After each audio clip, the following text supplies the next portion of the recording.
Boa noite, está no ar o Notícias da Hora pela sua TV Tiradentes. DENARC apreende em 2 ações drogas de um mesmo grupo de traficantes avaliadas em R$150 mil. Na primeira ocorrência, uma adolescente de 16 anos foi apreendida e o garçom Helrisson Rocha de Oliveira, de 23 anos, que receberia a droga, foi preso em flagrante por volta das 21h40 na Avenida Coronel Teixeira, bairro Ponta Negra, zona oeste da cidade. A ação ocorreu nesta segunda-feira. A jovem foi monitorada desde o porto da Manaus Moderna, no centro da capital. Ela chegou em uma embarcação vinda do município de Tonantins, trazendo entorpecentes em uma mochila e receberia R$500 pelo transporte, segundo o delegado Paulo Mavinier, do Departamento de Investigação sobre Narcóticos. Foi feito um acompanhamento dessa menor até o Shopping Ponta Negra, onde ela ia entregar essa droga. No momento que ela foi entregar essa droga, foi feita a abordagem pelos policiais, onde foi preso esse rapaz que seria responsável por guardar essa droga numa espécie de pousada e repassar ao destinatário final. Também na noite de segunda-feira, os agentes receberam uma denúncia anônima sobre um carregamento de drogas que chegaria ao porto da Manaus Moderna em uma embarcação vinda do município de Tabatinga. Por volta das 23 horas, assim que a embarcação atracou no porto, foram encontradas 2 malas contendo 22 quilos de maconha do tipo skunk. Durante a ação, a pessoa responsável pelo transporte das substâncias conseguiu fugir, segundo o delegado Paulo Mavinier. Nessa situação do barco, a pessoa que vinha trazendo, ela empreendeu fuga, se dispersou no meio da multidão que estava lá e dispensou as malas que ficaram lá no convés. No momento que nós encerramos a abordagem, a mala estava lá.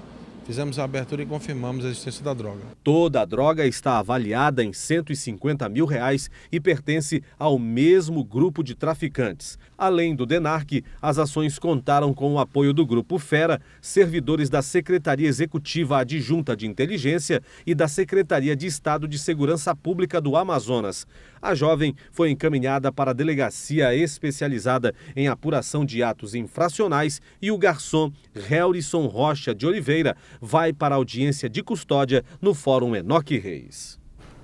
Vigilantes que fazem a segurança da maternidade Ana Braga paralisam os serviços por falta de pagamento. Com os salários atrasados há mais de 3 meses, vigilantes da maternidade Ana Braga decidiram suspender o serviço de segurança patrimonial durante a manhã desta terça-feira. Bruno Barros trabalha na profissão há mais de 7 anos. Disse que já chegou a emprestar dinheiro dos parentes para pagar as contas e comprar comida. Eu tenho 3 filhos, eu moro alugado. Eu estou sobrevivendo pela fé, a graça, né? Misericórdia. Os amigos emprestaram, parentes me emprestaram, já não tem mais de quem emprestar. Então a gente está vindo mesmo na cara e na coragem, se esforçando para estar aqui no horário certo, não faltamos. Na maternidade são 20 vigilantes terceirizados que trabalham em 4 turnos. Com protesto, mais da metade deixou de trabalhar. Segundo os representantes da categoria, José Ribamar e Ednei Moraes, a suspensão dos serviços foi a única maneira que os trabalhadores encontraram para reivindicar os pagamentos atrasados. Atraso de pagamento, né, que já vai para 90 dias, tá? Férias, décimo, né, todas essas questões aí que não estão recebendo. As empresas que prestam serviço não conseguem receber e elas alegam que não conseguem fazer os pagamentos dos trabalhadores. Com isso, fica atrasado pagamento, férias, plano de saúde. Toda essa situação aí tem causado transtorno na categoria dos vigilantes. No fim da manhã, os representantes do Sindicato dos Empregados em Empresas de Segurança e Vigilância de Manaus se reuniram com a direção da maternidade para tentar solucionar o problema. Segundo os representantes dos vigilantes, outros hospitais podem ser afetados se os salários não forem regularizados. Os companheiros precisam alertar que eles botam suas vidas em risco, né, para defender o patrimônio, resguardar o patrimônio aos pacientes que aqui vêm buscar atendimento, aos funcionários que trabalham no hospital, mas eles também precisam receber seus salários. Em nota, a Suzan informou que está trabalhando junto com a Cefaz para efetivar o pagamento das empresas terceirizadas no mais breve tempo possível. De acordo com a legislação eleitoral, a partir de hoje, terça-feira, 5 dias antes da eleição suplementar no Amazonas, eleitores não poderão ser presos ou detidos, a não ser em flagrante delito. O Código Eleitoral considera a proibição como uma garantia para que o eleitor não tenha impedimento do exercício do voto sem ameaças ou pressões indevidas. Segundo a resolução número 007/2017, que dispõe sobre o calendário eleitoral, essa garantia é válida até 48 horas após o dia da eleição, ou seja, até as 5 da tarde da próxima terça-feira, dia 29. A eleição suplementar para o governo do estado está marcada para o próximo domingo, dia 27. Justiça Federal determina bloqueio de milhares de contas de empresas e pessoas físicas no Amazonas. Advogados reclamam de irregularidades, como a falta de citação e prejuízo milionário para a economia local. A procura na 5ª Vara da Justiça Federal em Manaus foi intensa nesta terça-feira. Uma ação em bloco determinou o bloqueio de aproximadamente 6.000 contas de empresas com débitos parcelados em dia de pessoas físicas, entre elas aposentados.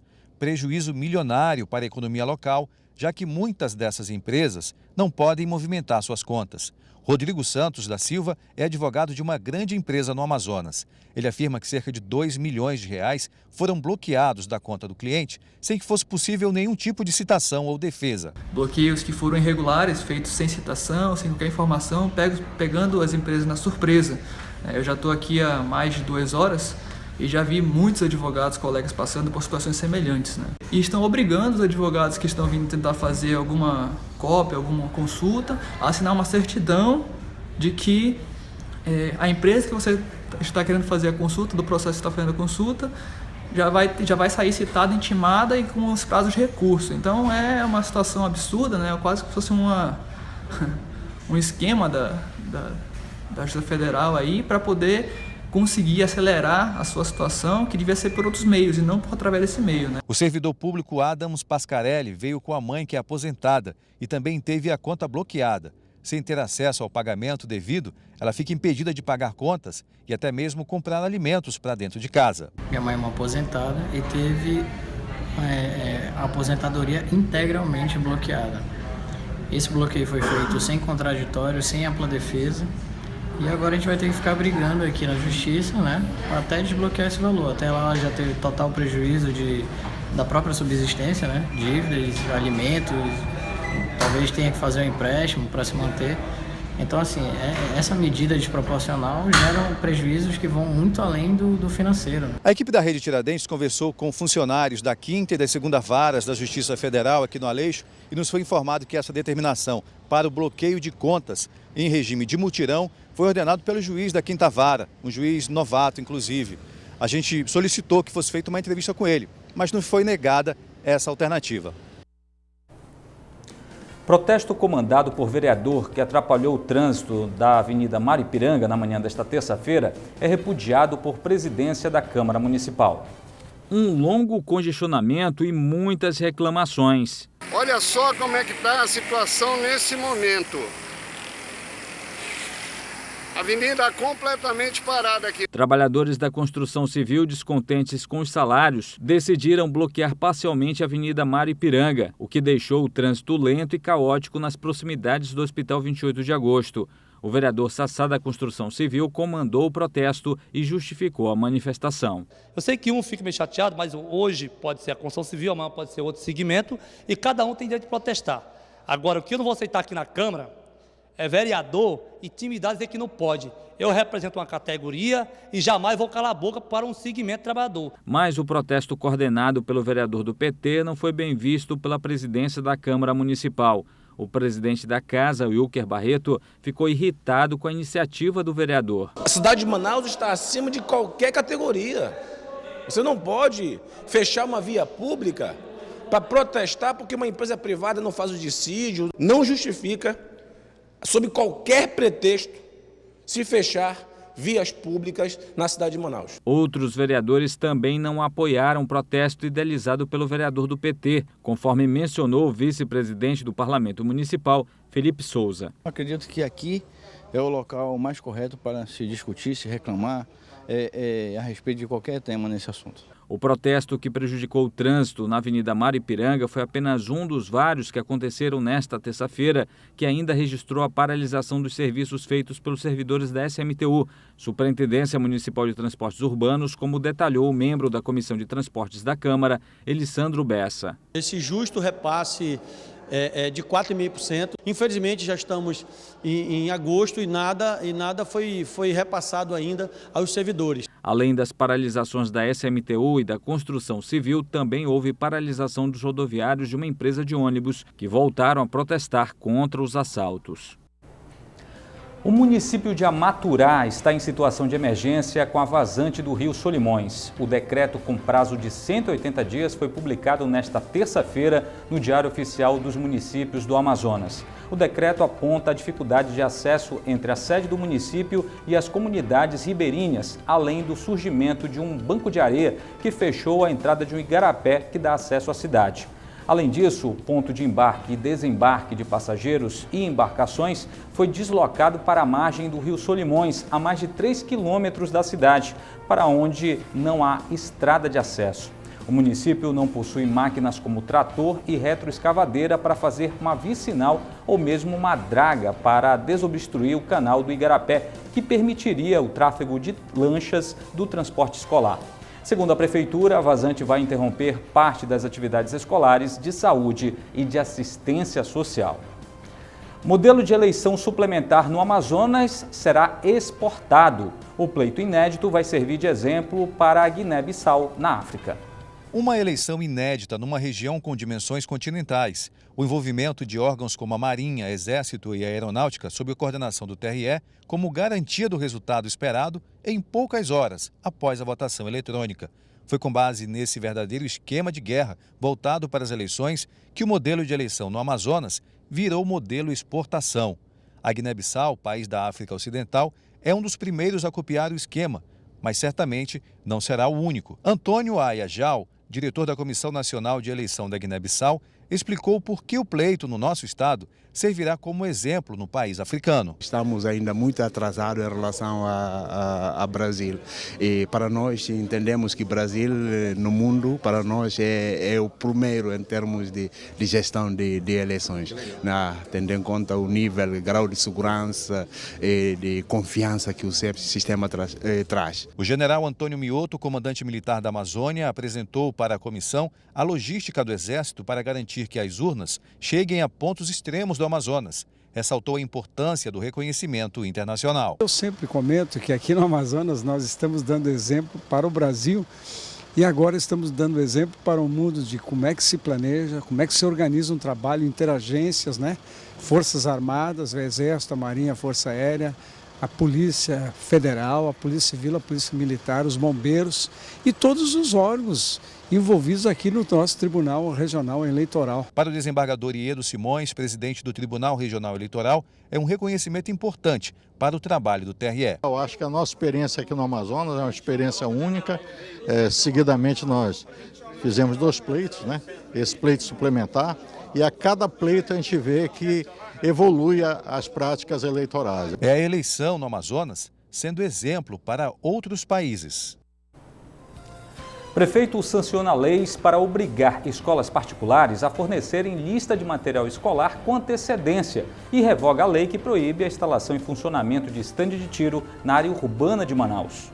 A cerimônia de assinatura das 2 leis foi realizada no Palácio Rio Branco, no centro da cidade, e contou com os autores das propostas. A partir de agora, a escola particular é obrigada a fornecer em até 45 dias, antes do início do ano letivo, a lista do material escolar, independentemente do ato da matrícula ou rematrícula. Visa aumentar o espaço de liberdade das famílias, aumentar o espaço de liberdade para o direito de escolha, e visa proteger os orçamentos domésticos e, evidentemente, que nesse conjunto, democratizando a relação entre pais, mães, entre pais e estabelecimentos privados de ensino. Na oportunidade, o prefeito também revogou a lei número 385, de 30 de dezembro de 1996, que proíbe a instalação e o funcionamento de estandes de tiros dentro do perímetro urbano da capital. É possível se trabalhar o instante ativo como atividade econômica e de lazer e de competição, o que for para quem seja desse ramo de esporte ou de profissão, o que seja. Com os cuidados todos quanto à acústica, quanto à segurança, com tudo isso que deve ser rigorosamente fiscalizado. Calor que assola a capital do Amazonas aquece literalmente a venda de picolés. O calor de rachar que atinge a cidade de Manaus faz as vendas de picolés crescerem na capital. Os sabores são tapioca, coalhada, limão e o preferido de todos, o buriti. Trabalhando há mais de 5 anos só com vendas de picolé, desde que foi demitido do Distrito Industrial, o senhor João Castro está animado. Quando o clima está ameno, as vendas não chegam a 100, mas com o calor, a média está em 120 unidades vendidas por dia. Faixa etária de uns 60, 80, por aí, 70, às vezes não chega nem 50, é assim, porque a temperatura que é o termômetro. É o termômetro. Agora com calor, mais de 100. Mas aumentou mais de 100. Outro que comemora é o senhor Manuel Moraes. Ele está há 10 anos na atividade. O ponto preferido é o Terminal 1 da Constantino Neri. Ele afirma que o calor também está ajudando na venda de picolés. A chegada do calor, aumentou bastante a procura, então a gente tem vendido bastante. Dona de uma fábrica de picolés, a empresária Caroline Leite comemora as vendas nesse período do ano. São 10 mil unidades por dia. No verão a gente vende bastante, mais uma média de 10 mil picolés por dia, entendeu?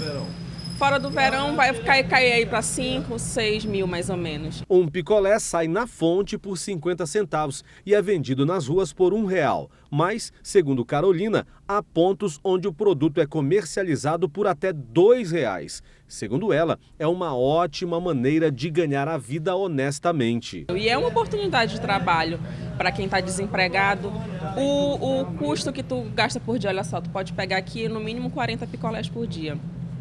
Tu compra R$20 de picolé e tu vai ganhar mais R$20, porque o teu lucro é de 100%.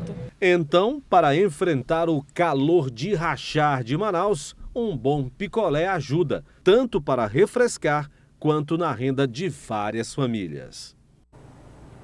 E esta edição do Notícias da Hora vai ficando por aqui. Para rever as reportagens exibidas nesta terça-feira, acesse nosso canal de vídeos na internet. O endereço é youtube.com/TV Tiradentes. E você pode mandar sua sugestão de pauta para o nosso e-mail, redacal@redetiradentes.com.br, ou ligue para a nossa redação, 3616-3800. Obrigado por sua companhia, excelente noite e até amanhã.